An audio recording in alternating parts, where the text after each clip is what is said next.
Hello again, this is Reg from Micro Grinder, and today I'm making another 13L snap video. I believe this will be my 15th, which is testament to just how much I enjoy doing them. I've been making some other videos too. Just let me turn this hood off because it doesn't actually work. It's always like one hand behind, which can be useful if you ever just one tabling, but come on, who's really going to one table snap? So yeah, I've been making some other videos too, some shadow videos, rather than churning too many of these snap videos out. But I like making them, so I'm not going to stop doing that. But if you do subscribe to my channel or watch this video and you'd like me to review a video of your play, please get in touch with me via the usual methods, at ReggieTime on Reddit, at Reg on Microgrinder, or just through the comment section here, and I'll let you know how you can send your videos to me so I can review them for you. I'll review them, I'll host them on YouTube, and also give you some private feedback. It's a good way to kind of get some free coaching from me, whilst also helping me make some interesting new videos. I'm just going to bet again for value here with the Queen King. I expect to lose sometimes too. So I've got some 10 Jack type hands. Ace Queen maybe sometimes, but I just think it's a good solid value bet opportunity. If it raises, I have a really easy fold.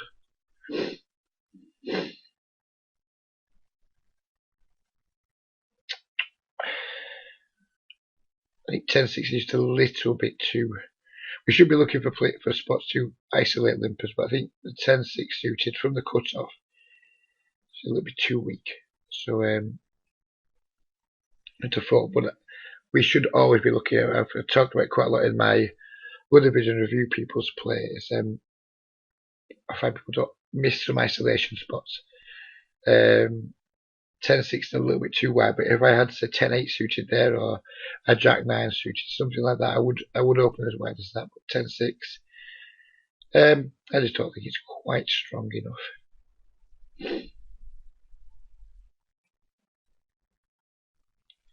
When we get 3-bet here with a hand like Ace-10 suited, it can be tempted to peel.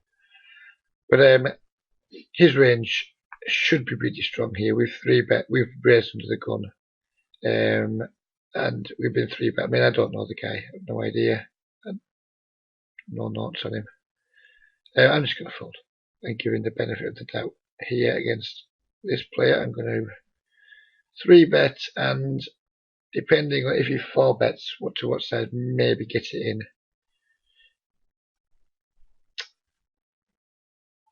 If this guy had a bigger stack and the button, the difference here between the 10-6 suited.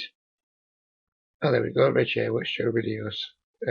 Well, that means he's going to fold to me because he knows I'm in it. This is slightly different to the 10-6 suited here because we're on the button and our hand is a tiny bit stronger. The reason I'm not isolating here is because of his stack size. If he had, say, a $15 stack, I would probably isolate the 10-7 suited there because we're on the button, so we're guaranteed position post flop, and it's just a notch better than 10-6. His stack size kind of made me. It doesn't leave us with much room to play much poker post flop once he calls. We kind of handcuffed into either just stabbing once and not being able to run any multi-street bluffs, or handcuffed into making a hand. So yeah, that's why I didn't isolate there. I certainly would have isolated if he had a 50 blind stack.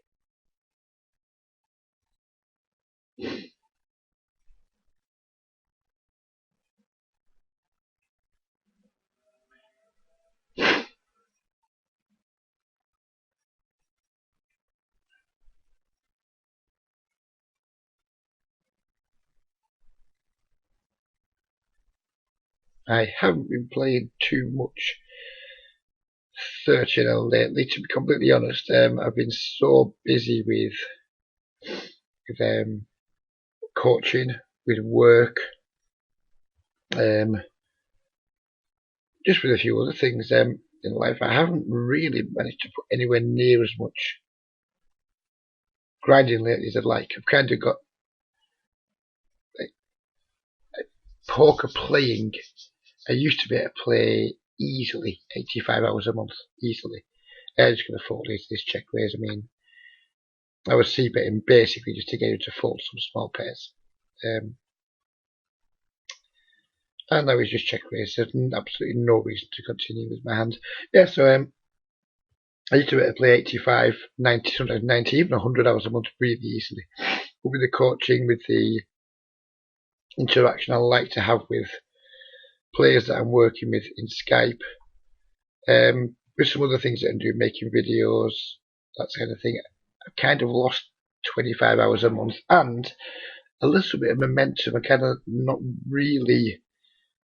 I've not been that good at organising myself to play sessions. I've just been trying to squeeze sessions in when I can, and it's not been lending itself to my being in the best place to play poker. I'm certainly going to work on that because I've missed playing poker. I mean, I still put 65 hours in this month, which is obviously still quite good for somebody who has almost a full-time job. I mean, I work 120 hours a month too. So,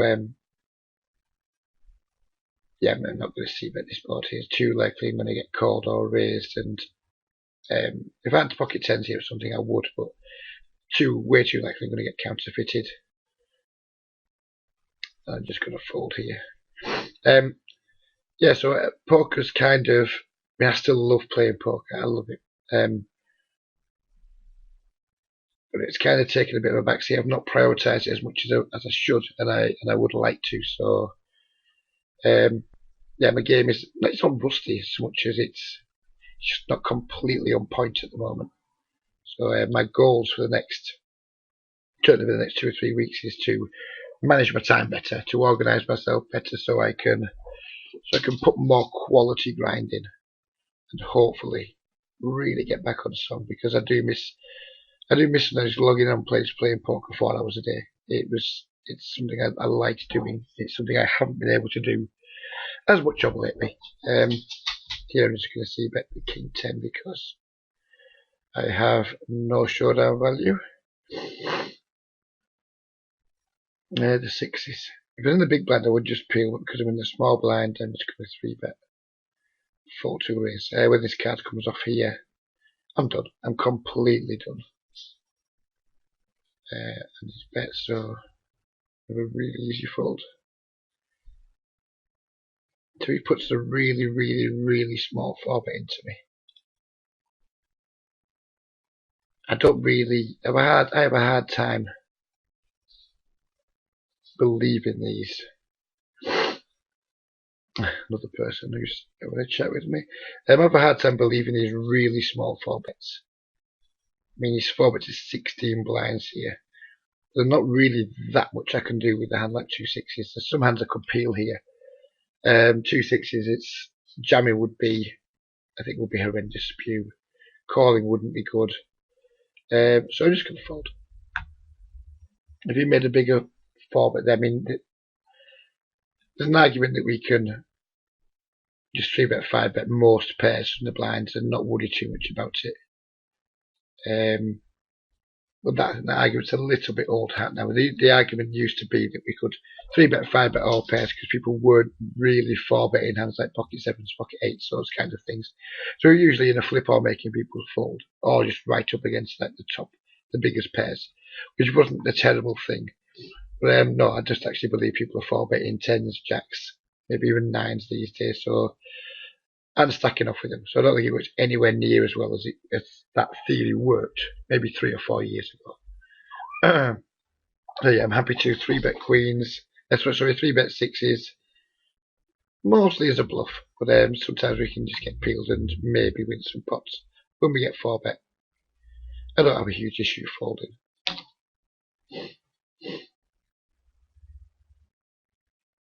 Yeah, I'm just going to fold the pocket 8 for the same reason I folded the ace 10 earlier. It's really tempting to set mine here, not for me, but I understand that it's really tempting for other people or their weaker players to set mine here, thinking that we have implied odds, but I don't think we do have implied odds. If he's 3-betting a depolarized range here, he shouldn't be really. He should have a polarized range when he's doing this from in position. But if he is 3-betting a depolarized range, which I believe lots of players are incorrectly doing, we don't have the implied odds. Because he's going to have a lot of ace jack, ace queen, king queen, those kind of things where even when I flop a set, I'm not guaranteed to stack him. So I mean, if I thought the guy had just exclusive aces, kings, queens there, maybe ace king, I think we could definitely consider just peeling, trying to hit our set. But I think people are 3-betting wider than that these days. So with that in mind, I'm just going to fold the 8s. We see betting the ace 10 here. Well, I'm just going to treat this min donk as a check. This is a question I get asked quite often. People will send my hands where people have min donked into them, and my answer is always the same. If you get min bet into, if I get min bet into by when the pre-flop raise there, I usually just treat the min bet like a check. So if I was going to c bet, I would just raise and ignore it, treat it like a check. If I was going to check back, I would just call. So I'm going to treat this like he's checked, and then I'm just going to make a c bet. Once he calls, I'm done with the hand. We can still be in front of some draws, but I don't expect him to ever fold a pair. He's probably not a good enough player to fold a pair here.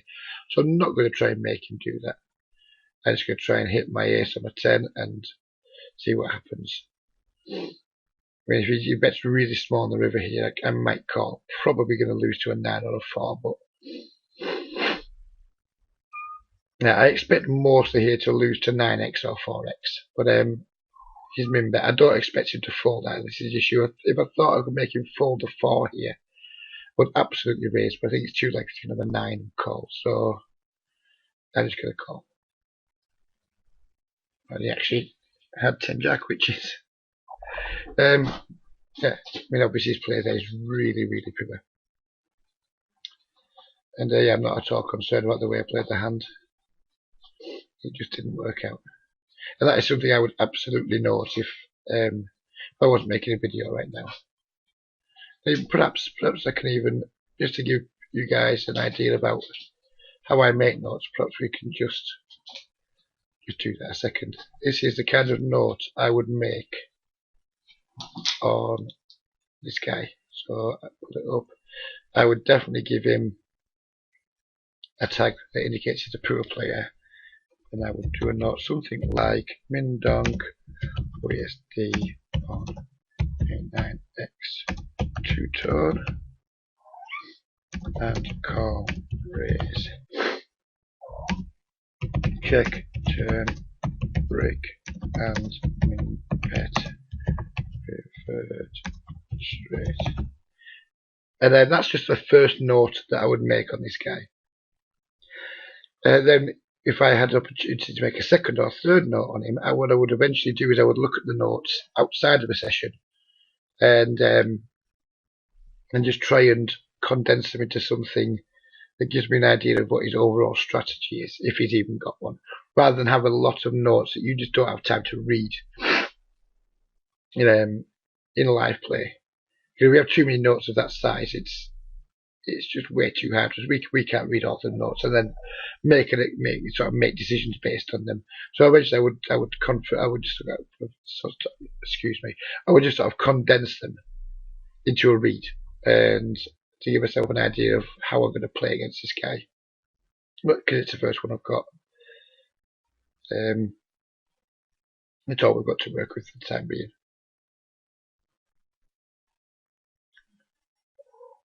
So if you can hear some strange noises, my cat is she's bugging me to play with her, and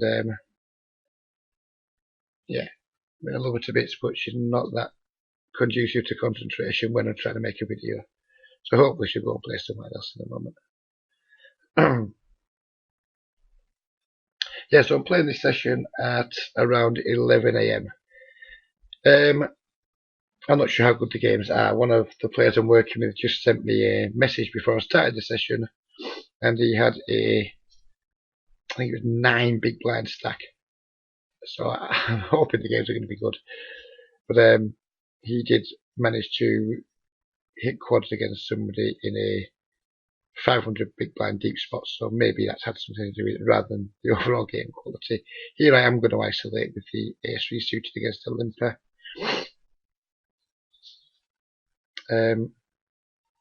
When this guy doesn't c-bet here, I'm going to assume he has an awful lot of just naked over cards.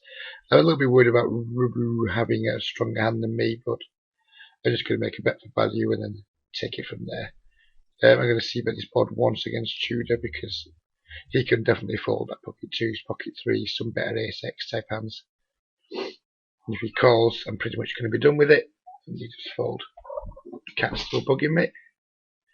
It's a pretty loose open, this. It's a pretty loose open, but we have a guy in the big blind who looks like he could be a weaker player.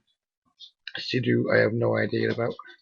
He's from the UK, so no offence. He's a better than average chance. He's not going to be good at poker. Because I have no showdown value and some small backdoor equity, I'm just going to make a c-bet here. I don't think I need to make it that big though. I think making it 135 is going to be enough.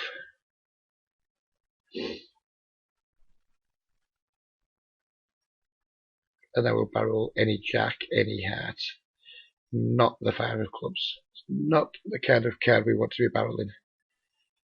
We just don't pick up any equity. It hits an awful lot. The hands are called. It doesn't give us any extra fold equity against a queen or a 9, so yeah, it's a pretty trivial check fold.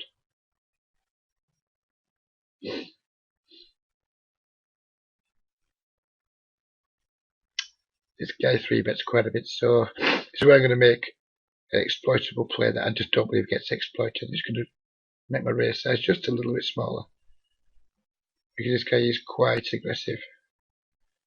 And I wasn't intending on calling a 3-bet, so I just made my steal a little bit smaller. We've got another guy who's min-donking. I would have just checked back this board against 2 people. I'm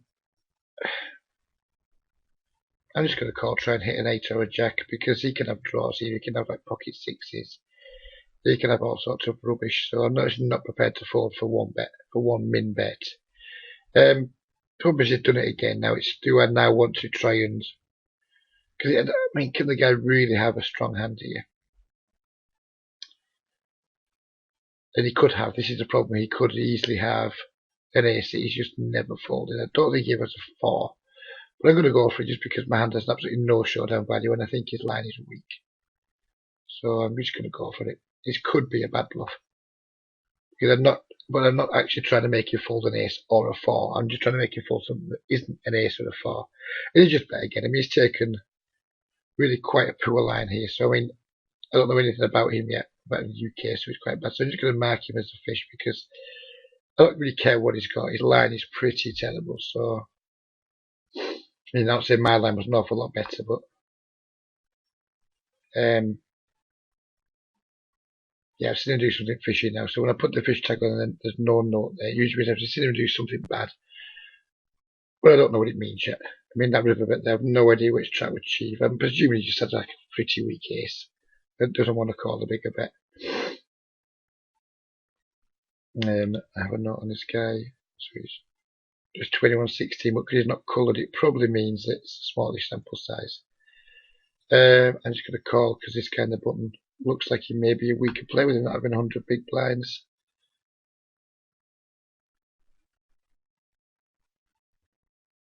And I think I'm going to raise if, and I don't particularly want to be getting it in here, but I think I'm going to raise this flop because it's a bot flop that pre-flop raisers are going to c-bet quite a lot with because it's ace high and they should be c-betting it quite a lot. And I know he can't have, you know, not he can't have, but he's unlikely to come back over the top of me with draws that much because I've got the strong part of the draw. So it's going to make a small raise here, and I don't think I'm going to fold if he jams because I don't think he's going to jam. If he jams, sorry, then I'm going to fold. If he makes a small raise, then I'm going to continue in the pot. I think we can get quite a lot of folds here. We don't have to make our raise too big. If we were to make it 10 here, I think we'd have quite an easy call. So when he calls, I think he's going to have ace-x a big amount of the time here. I'm just going to put this guy in because there's no other way to play the hand. I expect him to call with better hands. I expect him to go with worse hands too. I'm just going to take my free card here. Once he calls, I'm not sure he's going to be that inclined to fold a jack just yet. Sorry, an ace. So if I thought I had more fold equity, I would bet here, but I don't think I do. I don't think he's going to fold an ace on this particular card. So I'm just going to take my free card now.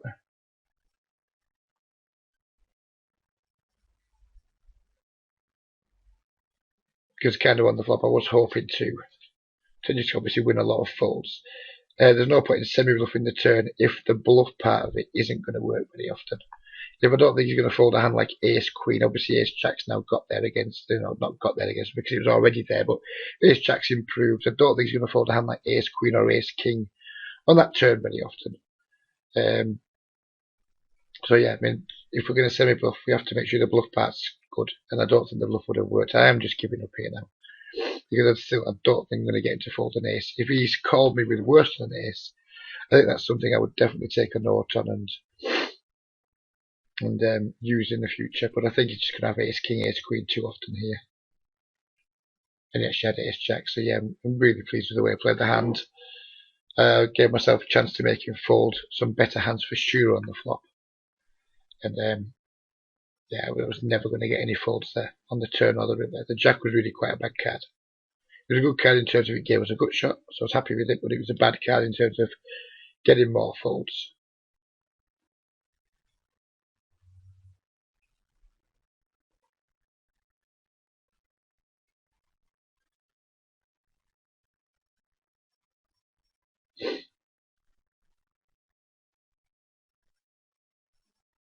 So we 3-bet the ace king, and we've got a call. And we've flopped pretty much nothing. So we can start by checking if we want to, and maybe check call a half pot size type size bet, or we can just go with a c bet and rely on the fact that if we get called, we can sometimes spike an ace or a king. If he raises, we have a pretty easy fold. I think if he raises here, I think it will be quite bad. He shouldn't really have too much of a raising range here, unless he's flopped something really big and expects me to just have overpairs. But he shouldn't really have a raising range here.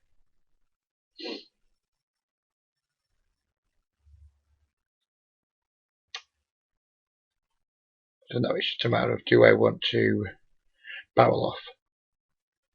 If I do, what size do I want to make? If I make it 6, he calls it with 24. It's going to leave me with 17 to 24 on the river.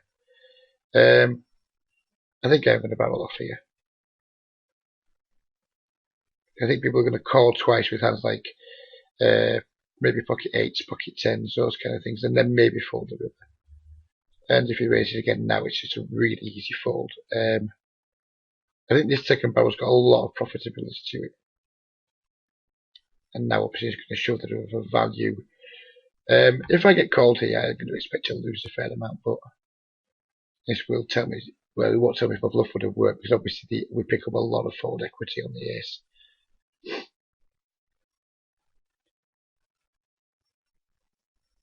I'm just going to see about the ace XX here.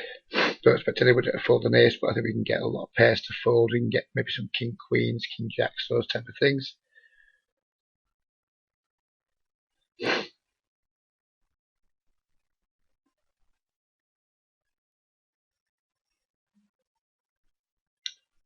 We're going to start off by value betting a 9 on this side. It's pretty thin, but it's a small pot. And I don't particularly want to start check calling. When the ace comes now, it's whether do I want to go for some thin value from draws or try and make a king fold. I don't think a king's going to fold. I think the value is a bit too thin, so I'm just going to check. And now we're just going to fold. Over here, we're going to see that our 2 overs now backdoor straight draw. But this is the guy I think from earlier who played the hand weird it is. So I'm not expecting to get too many folds here, but I think it's a good enough c-bet. I mean, that's not going to work as well against somebody like him as it is against some more fit or fold types. But I still think it's a fine spot to c-bet with our 2 open cards and our backdoor. We have enough equity there to fire a c-bet.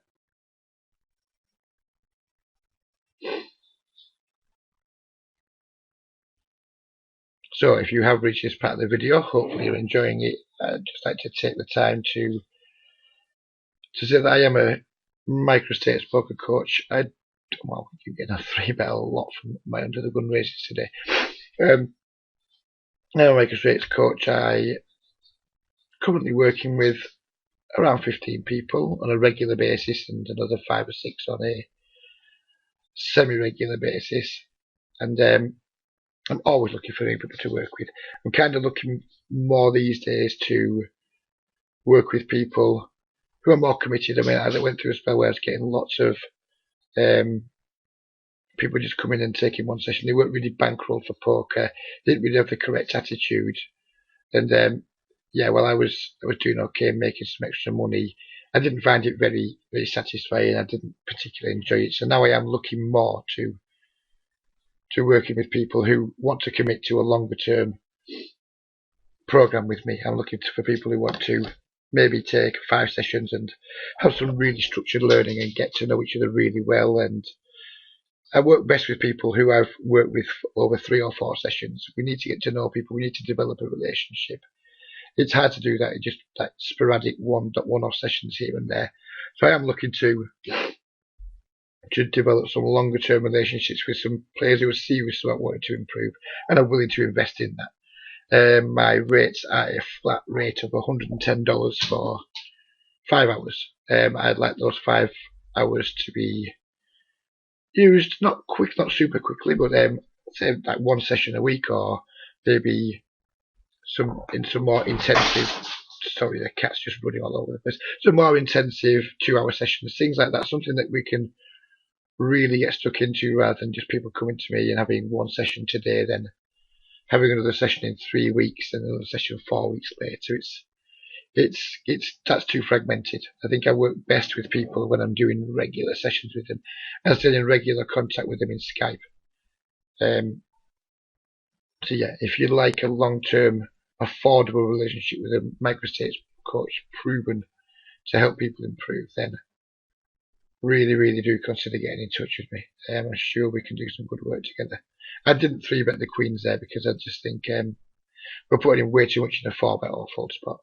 And I don't particularly want to face the 4-bet there with queens. And now I'm just going to bet my queens for value when he checks. Obviously, if he's got a king, I'm going to lose, but whatever. Against this guy, I'm just going to c-bet once because I have absolutely no equity whatsoever, but he's probably a bad player and he's probably going to fold a lot if he doesn't have any piece of that board, and he's probably not going to have a piece of it too often. This guy's going for a check raise here. It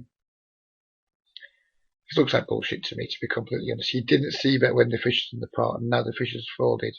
He's put quite a small raise in. This could be spew, but I'm just going to consider calling down here against this guy because it just looks like a bluff to me.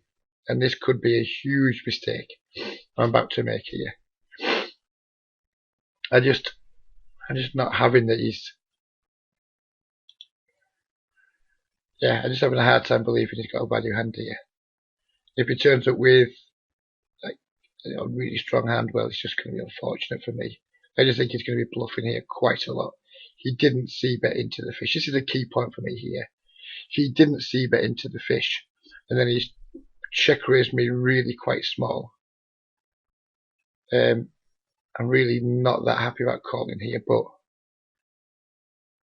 I'm going to go with my initial read if it looks fishy. Yeah, he's had a set. Let's just... Whatever. He really is quite polarised there when he's doing that kind of thing. I'm not too concerned. I mean, yeah, I'm a disappointed of fallen for his quite poor line there, but I just didn't think he's ever going to play a king that way. Or not ever, but I didn't think he was going to play a king that way too often. He's kind of ripping sets or bluffs there, and it's hard to make sets. So Yeah, I'm a little bit irritated by that, but having said that, I'm happy with the way I reasoned the hand out. And yeah, no, there's too much more to say about that, really. If he had more money, I would call here. But he doesn't, so I'm not going to.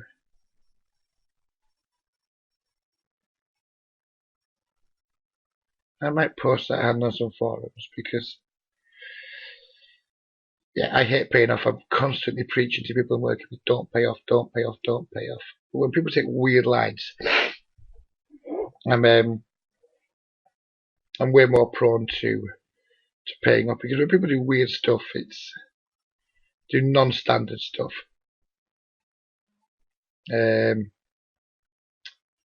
It kind of gets me curious. I wasn't curious. I didn't call it out of curiosity. I called because I thought there was a good chance you could have some bluffs. And I still stand by that.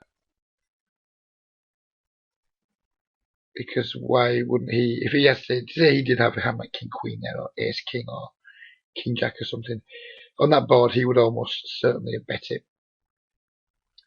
So when he does check raise, he really, in my opinion, and I could be wrong, in my opinion, he just polarises range to a lot of bluffs. It's kind of like, well, now I've seen the fish fold, I could try and just take this out of this guy or something, don't have to show my hand down. And I kind of think that goes on enough for me to take that line there. I think, and then when the ace comes on the turn, people can kind of like continue with the bluffs because they think the ace is a good bluffing card. I don't know. That might be skewed by me. I don't feel like it was, but it might be. This is the guy I'm currently working with. I don't think he's going to be messing with me here when he uses that size, and I don't think he's going to be messing with me at all. So I'm just going to get out of the way. And if he was, I'm doing a session with him tomorrow morning, so I shall certainly reprimand him.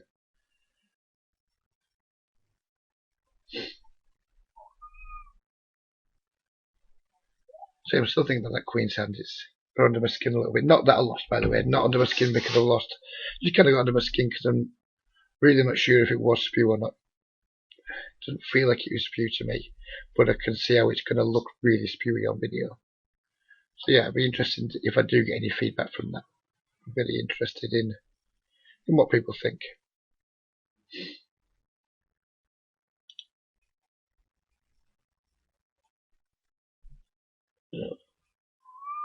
I'm just going to fold here. If someone's playing 18-16, ace jack's a pretty miserable hand against them. Defend the ace queen.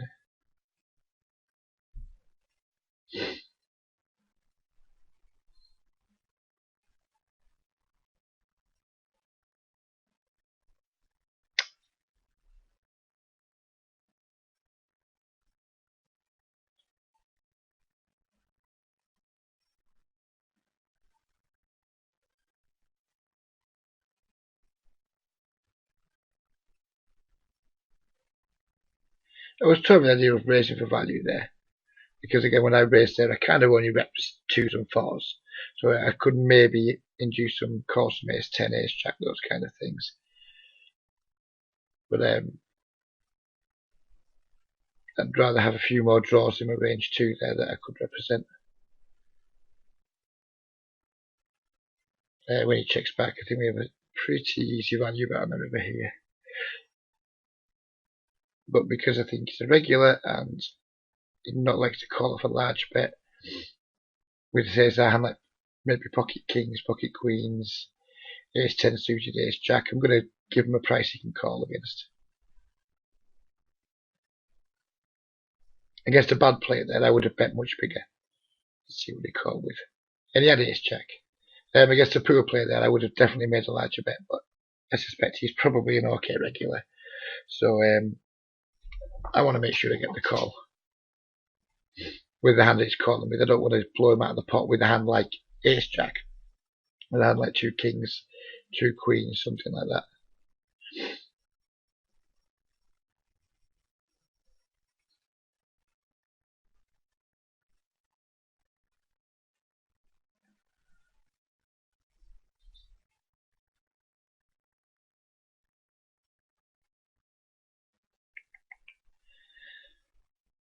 going to be isolating here with the, well, we were going to be isolating with the ace 5.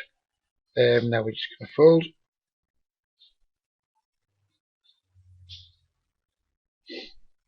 Need another guy I'm working with. Anyone with a shark tag is usually somebody I'm working with. Rarely sometimes it can just be a player who I have a lot of respect for. Steel coming. There we go. Nice of him to tell me. Pretty sure he's bullshitting me, but who knows? I think he's more likely to be having a good hand here and just messing. But yeah, it's nice to have these relationships with people at the tables. I do enjoy it. I don't chat too much because it can be distracting, but yeah, it's nice. It's nice to see players that I'm working with at the tables. It's nice that they are enjoying poker. There's no reason to do anything but call here against this guy. He's got the green tag, which usually indicates that I think he's loose passive. So when a loose passive player min 3 bets me, I'm not going to be too excited, but obviously when we're going to call with any 2 and just try and spike a big flop. That isn't a big flop, so we should be folding unless he makes a really, really small bet. I'm not going to bite here. I'm not going to bet. I think usually, well not usually, but quite often when these loose passive players make these really silly min 3 bets and then check flops, they're usually going for a check raise. I'm not going to accommodate him on that.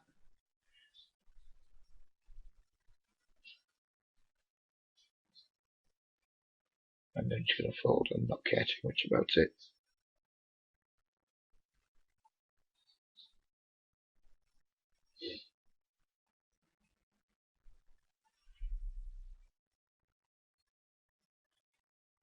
Yeah, so it's not been the most interesting session. We did have the one really interesting spot, which I may or may not have misplayed. I don't think I misplayed it, I just think I misread it.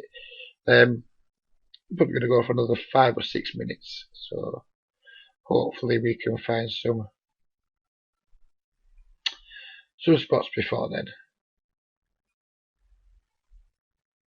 Tempted to 3-bet the Jack 9 here, just because this guy looks like he knows me, and I've noticed him have different raise sizings. I've noticed him 3x it and do this. But I see players that use 2 different raise sizes in pre-flop, and they don't appear to do it by what position they're in, what street they're in. I usually try and go after the weaker size because usually it's going to be a weaker hand. I mean, that could be wrong on this guy. I may have just misread the situation, but there are a handful of players in these games that absolutely raise 3x with the top of the raising range from the positions and then raise fold for 3/4. That's what 78 is in these games. 78 is a 3/4 pot. So the people will 3x with a strong, and then when they're near the bottom of the range, like ace jack is near the bottom of my range for opening in middle position, they'll use this sizing. And yeah, I think it's once you notice that on a player, you can really exploit them a heck of a lot pre-flop. And if people with pre-flop sizing tells usually have post-flop sizing tells too. So yeah, once you notice it, these are the things we should absolutely be looking out for, particularly in snap games when we don't have hood stats. Things like that, they're absolute gold dust if you can find on players.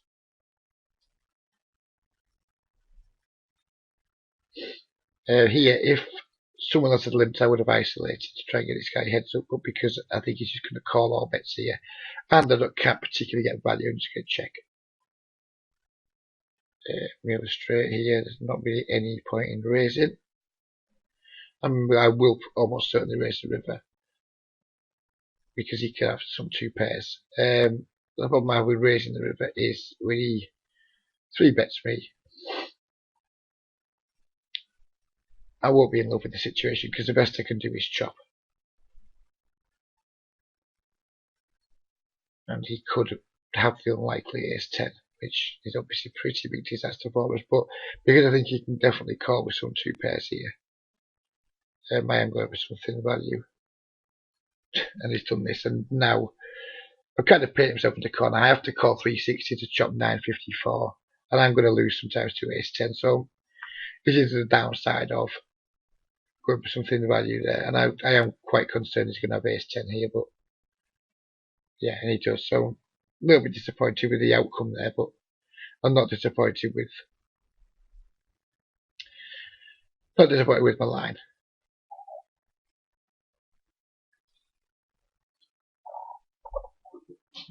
It's hard to explain sometimes just how badly people play in these games. They're just so.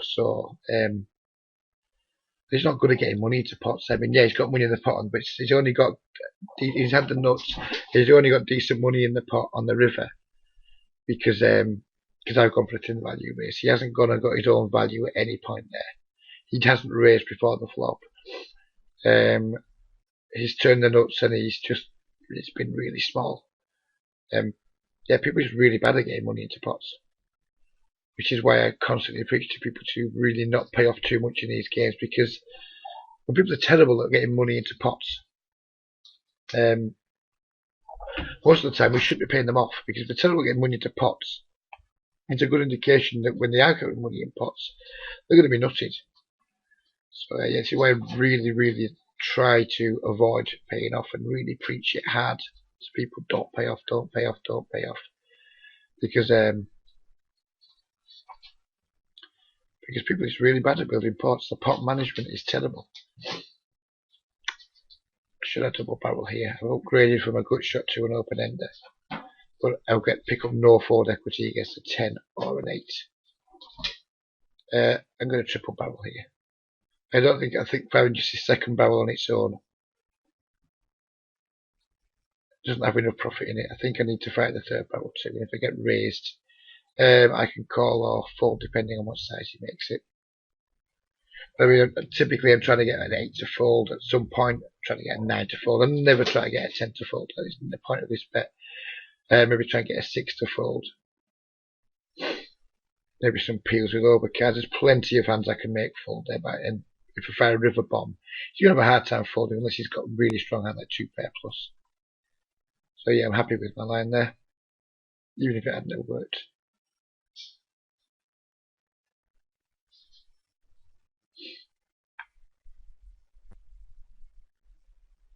Yep, so this is going to be, I think, only the second losing video that I've posted.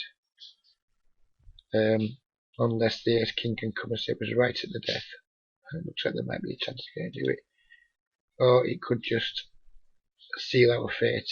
I don't think we have anything to do with it other than just put the code 4 bet in and get it in. There's not much else we can do here. There's no overanalyzing the situation. We have a really strong hand. When he peels, that's what I didn't really expect. I did not expect to see a peel here. So what do we think his peeling range is? Let's make this the last hand of the video, so we'll sit out of this one. He's 3 bet and then he's called a 4 bet. I think he's going to have Ace Queen,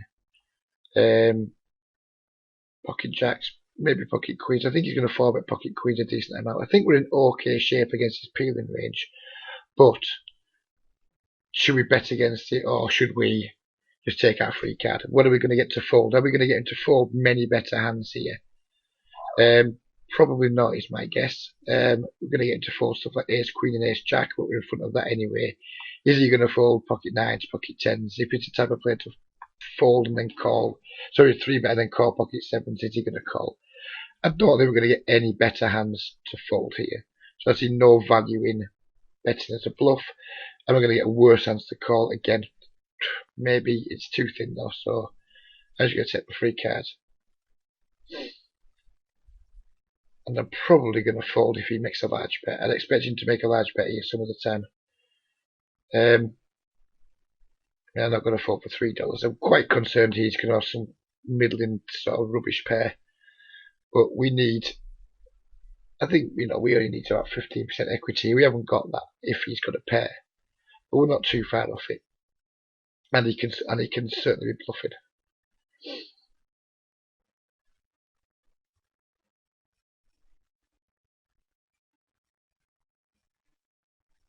This hand is, without question, confusing because I just don't know this guy at all. If he bombs, I'm probably just going to fold. Bet 450. It's kind of tempting to raise here. Kind of tempting to raise because I think he's probably going to have So we got a middling hand, a pocket nines or something like that. But I don't think I'll rep anything by now. I think I'm just getting too good odds to call. I mean, we're getting 5 to 1 on the call here nearly.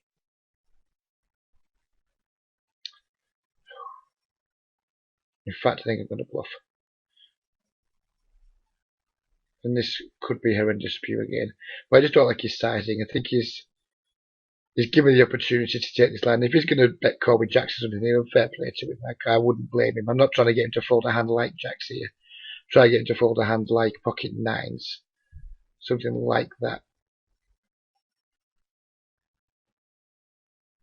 And he just fold. And yeah, that hand's pretty weird. So that's going to be another hand that we can absolutely talk about on the forums. If you've got this far in the video, if you want to talk about it, I'd be interested in talking about it because it was a weird hand to sign off on. But yeah, I hope you enjoyed the video. I certainly enjoyed making it.